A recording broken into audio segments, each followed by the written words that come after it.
Instructions हैं भाई, fill in the blanks using the correct article. Correct article का प्रयोग करना है। ये सोल्जर आर्मी हैदराबाद में 28 फरवरी 2021 को ये आपका पेपर हुआ था, इसमें एक क्वेश्चन आया हुआ है भाई। हाँ जी, तो इसमें है दिस इज ईगल। ईगल यानी कि यहां पे वर्ड जो है इसकी साउंड वोवल क्या आ रही है, वोवल की आ रही है। इसकी साउंड किसकी आ रही है, वोवल की साउंड आ रही है। वोवल की साउंड आ रही है तो हम लोग आंख बंद करके एन का प्रयोग करेंगे। और ये क्या है, इंडेफिनेट है, पता नहीं कौन ईगल है, ठीक है ना। सो हमारा 3 जो है करेक्ट है। Stay here a little longer. A little longer मतलब थोड़ी देर। एक तो लिटिल होता है जहां बिल्कुल नहीं होता है, 0 होता है, तो अ लिटिल लॉन्गर इसमें पॉजिटिविटी आती है, थोड़ी देर के लिए, क्षण भर के लिए, ठीक है ना। So this is a little longer. उसके बाद में आता है भाई rich should help Khalistan helpless. अब यहां पे रिच जो है ये क्या है, this is a common noun. This is a common noun. Rich जो है एक कॉमन नाउन में प्रयोग किया गया है, और कॉमन नाउन से पहले हम डेफिनेट आर्टिकल लगा सकते हैं द। और हेल्पलेस जो है this is a common noun also. So दोनों में दा का प्रयोग होगा। एक आपको ट्रिक बताने जा रहा हूं, यदि आपके सेंटेंस में स्टार्टिंग में खालिस्तान हो तो जो भी आपको कैपिटल लेटर दिखे, जैसे यहां पे किसी में कैपिटल लेटर नहीं है, नन ऑफ दीज, दा में नहीं है और इस दा में नहीं है, इस दा के अंदर है, तो समझ लेना कि वो आपका आंसर होगा। पहले में दा आएगा और दूसरे में भी दा आएगा। ये आपको ट्रिक बताइए, कोई रूल नहीं है, this is not concept. Next आता है हमारे पास jumble sentences words. Attempt the question as per the instruction given below. ये आर्मी क्लर्क 2018 में हमारे एक बच्चे जो थे उन्होंने बताया था मेमोरी बेस्ड भी आधारित है, ठीक है ना, मेमोरी बेस्ड भी आधारित। एक बच्चे ने बताया था कि ये क्वेश्चन आया था जिस तरह से, देखिए भी आगे। इसमें पी के अंदर क्या दे दिया, R50 रूम, आर में दे दिया माई स्कूल, क्यू में दे दिया इन, और देर में दे दिया क्या, सॉरी एस में दे दिया देयर। यानी कि PRQS, ये 4 पार्ट्स हैं।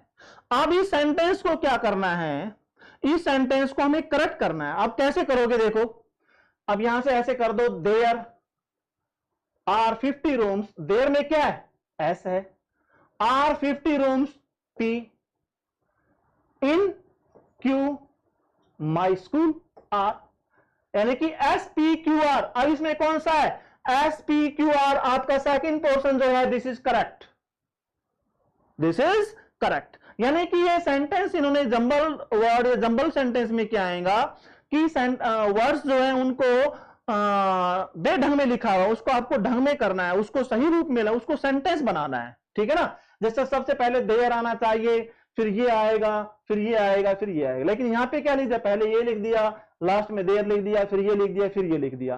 तो सेंटेंस बनाओ तो ऐसे करते जाना। फिर देयर का कौन सा है, एस है, R50 P है, ठीक है ना, इन Q है, और my school R, this is correct, SPQR, this is correct, और सभी हमारे ये गलत हैं, SPQR, this is correct. Next है जंबल सेंटेंसेड वर्ड्स। 7th क्लास, ये हमारा P का है, Q का C है, R का इन है, S का रीड्स है। आप देखिए भाई, कैपिटल लेटर है तो समझो कि यहां से स्टार्ट होगा आपका सेंटेंस। मैंने बताया था ना कि यदि आपके सेंटेंस की शुरुआत जो होती है, स्टार्टिंग जो होती है, बिगिन जो होता है सेंटेंस, वो कैपिटल लेटर से होता है, तो यहां पे लिख लो भाई Q, पहला तो Q आएगा, C और रीड्स S, इन R, 7th class P।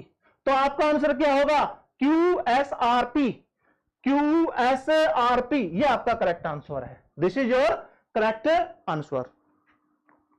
Next आता है भाई, choose the correct antonym of the given word, यानी कि ऑपोजिट चुनना है। ब्रेवरी माने क्या होती है, बहादुरी, और डरपोकपन क्या होता है, कॉवर्डिस। दिस इज कॉवर्ड से बना है, cowardice. Is that clear, okay. दूसरा है choose the correct antonym of given word, elevation. Elevation का मतलब होता है ऊंचाई, यानी कि अपर ग्रेड।